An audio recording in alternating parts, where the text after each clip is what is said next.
नमस्कार. आज 21 डिसेंबर. आज 21 डिसेंबर करमाळा नगरपालिका निवडणुकीच्या अनुषंगाने महत्वाचा दिवस. आज याच दिवशी मतमोजणीला सुरुवात होणार आहे आणि करमाळा नगरपालिकेचा नगराध्यक्ष आणि नगरसेवक नेमकं कोण होणार, कोणाची सत्ता करमाळा नगरपालिकेवर येणार, ह्याच या आता सध्या करमाळा शहरामध्ये चित्र सुरू आहे.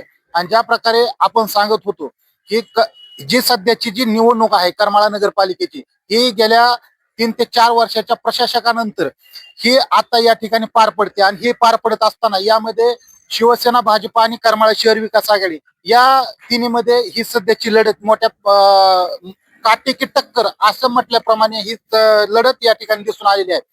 आता त्याच अनुषंगाने या इथं जर आपण पाहिलं की सौ मोहिनीताई संजय सावंत म्हणजे करमाळा शहर विकास आघाडीच्या माध्यमातून सावंत गटाने सौ मोहिनी संजय सावंत उर्फ पप्पू सावंत यांच्या पत्नींना या ठिकाणी नगराध्यक्ष पदाची उमेदवारी दिली होती.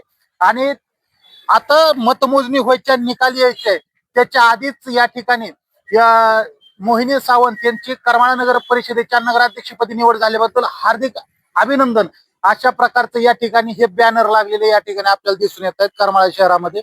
म्हणजेच ही किती अटीतटीची सध्याची ही सर्व लढत आहे ही आपल्याला या ठिकाणी दिसून येते.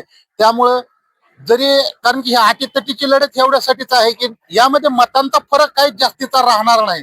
कारण की मतांचा फरक हा एक 100-200 किंवा 500च्या आतमध्येच हा मतांचा विजयाचा फरक असणार आहे. परंतु जो आत्मविश्वास आहे हा तिन्ही गटांमध्ये पूर्णपणे ठासून भरलेला आहे की नगराध्यक्ष आणि सत्ता ही आपलीच येणार आहे. कारण की प्रशासकाच्या या काळानंतर जनतेनं सुद्धा ह्या स्थानिक स्वराज्य संस्था आणि करमाळा नगरपालिकेच्या निवडणुकीत भरभरून मतांचा पाऊस पाडलेला आहे.